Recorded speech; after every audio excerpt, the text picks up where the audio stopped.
German news ಅಲ್ಲೂ ಕೂಡ ಧರ್ಮಸ್ಥಳ ಬಗ್ಗೆ ಬಂದಾಯ್ತು. ಬಟ್ ಎಲ್ಲೂ ಕೂಡ ಜಸ್ಟಿಸ್ ಫಾರ್ ಸೌಜನ್ಯ ಅಂತ ಇಲ್ಲ. ಹಿಂದೂ ಟೆಂಪಲ್ ಅಲ್ಲಿ ಮಾಸ್ ಮರ್ಡರ್ ಕ್ವೆಶನ್ ಮಾರ್ಕ್ ಅಂತಾನೆ ಇರೋದು. ನಮ್ಮ ಕರ್ನಾಟಕದ ಜನಕ್ಕೆ ಗೊತ್ತಾಗ್ಲಿ ಅನ್ನೋ ಕಾರಣಕ್ಕೆ ಈ ವಿಡಿಯೋ. ಯಾಕೆಂದ್ರೆ ಹೊರ ದೇಶಗಳಲ್ಲಿ ಧರ್ಮಸ್ಥಳ ಜಾಗದ ಬಗ್ಗೆ ಮಾತಾಡ್ತಿದ್ದಾರೆ ಹೊರತು ಯಾವುದೇ ಒಂದು ಕೇಸ್ ಬಗ್ಗೆ, ಯಾವುದೇ ಒಂದು ವ್ಯಕ್ತಿ ಬಗ್ಗೆ ಯಾರು ಮಾತಾಡ್ತಿಲ್ಲ. ಎಲ್ಲರೂ ಬಂದು ಹೇಳ್ತಾ ಇರೋದೇ ಧರ್ಮಸ್ಥಳದಲ್ಲಿ ಹಿಂಗಾಯ್ತಂತೆ ಅಂತ. ಎಷ್ಟೊಂದು ಜನ ದೇವಸ್ಥಾನದ ಬಗ್ಗೆ ಯಾರು ಮಾತಾಡ್ತಿಲ್ಲ ಅಂತ ಕಮೆಂಟ್ ಹಾಕೋದು ನೋಡಿದೀನಿ. ಬಟ್ ಇಲ್ಲಿ ಸಿಚುವೇಶನ್ ಹೇಗಿದೆ ಅಂತಂದ್ರೆ, ನನ್ನ ತಮಿಳ್ ಫ್ರೆಂಡ್ಸ್, ತೆಲುಗು ಫ್ರೆಂಡ್ಸ್ ಎಲ್ಲ ಬಂದು ಕೇಳ್ತಿರೋದು ಧರ್ಮಸ್ಥಳದಲ್ಲಿ ಹಿಂಗಾಗ್ತಿದೆ ಅಂತ ಹೌದಾ ಅಂತ. ನ್ಯೂಸ್ ಚಾನಲ್ ಅಲ್ಲೂ ಕೂಡ ಧರ್ಮಸ್ಥಳ ಫೈಲ್ಸ್ ಅಂತ ಬರ್ತಿದೆ. ಸೌಜನ್ಯ ಹೆಸರು ಹೇಳ್ಕೊಂಡು ಎಷ್ಟೊಂದು ಜನ ದುಡ್ಡು ಮಾಡ್ತಾ ಇರೋದು, ಪಬ್ಲಿಸಿಟಿ ಮಾಡ್ಕೊಂತಾ ಇರೋದು ನಿಲ್ಬೇಕು ಆದಷ್ಟು ಬೇಗ.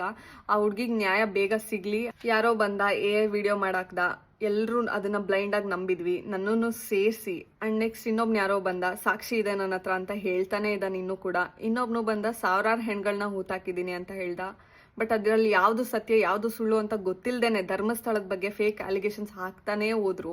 ಆಬ್ವಿಯಸ್ಲಿ ನಾವು ಕನ್ನಡದವರಲ್ಲ, ವಿಶಾಲ ಹೃದಯದವರು. ಯಾರೇನೇ ಬಂದು ಏನೇ ಮಾಡಿದ್ರು ಸುಮ್ಮನೆ ಇರ್ತೀವಿ. SIT ಫಾರ್ಮ್ ಆಗಿದ್ದು ಒಂದ್ ರೀತಿಲಿ ಒಳ್ಳೇದೇ ಆಯ್ತು. ಯಾಕಂದ್ರೆ ಎಷ್ಟೊಂದು ಮುಖವಾಡಗಳು ಆಚೆ ಬರ್ತಾ ಇದಾವೆ. ಧರ್ಮಸ್ಥಳ ಹೆಸರು ಹಾಳಾಗ್ತಾ ಇರೋದನ್ನ ನಿಲ್ಸೋಣ. ಅಂಡ್ ಸೌಜನ್ಯ ಅವರ ಅಮ್ಮ ಹೇಳಿರೋ ಒಂದ್ ವಿಡಿಯೋ ಆಡ್ ಮಾಡ್ತೀನಿ, ನೀವೇ ನೋಡಿ ಅದ್ರಲ್ಲಿ ಏನಿದೆ ಅಂತಂದು. ನೀವೇ ಅರ್ಥ ಮಾಡ್ಕೊಳ್ಳಿ ಏನ್ ಆಗ್ತಾ ಇದೆ ಅಂತ. ಸುಮ್ನೆ ಬ್ಲೈಂಡ್ ಆಗಿ ಎಲ್ರು ಫಾಲೋ ಮಾಡಬೇಡಿ. ಸೌಜನ್ಯ ಪರ ಹೋರಾಟ ಅಲ್ಲ ಅದು ರಾಜಕೀಯವಾಗಿ ಧರ್ಮಸ್ಥಳ ಪರವಾಗಿ ಹೋರಾಟ ಆಗಿದೆ. ನನ್ನ ಮಗಳ ಹೆಸರು ನೆಪ ಮಾತ್ರ ಅಲ್ಲಿ. ಆದಷ್ಟು ಬೇಗ ಸೌಜನ್ಯ ಅವರಿಗೆ ನ್ಯಾಯ ಸಿಗ್ಲಿ. ಜೈ ಶ್ರೀರಾಮ್.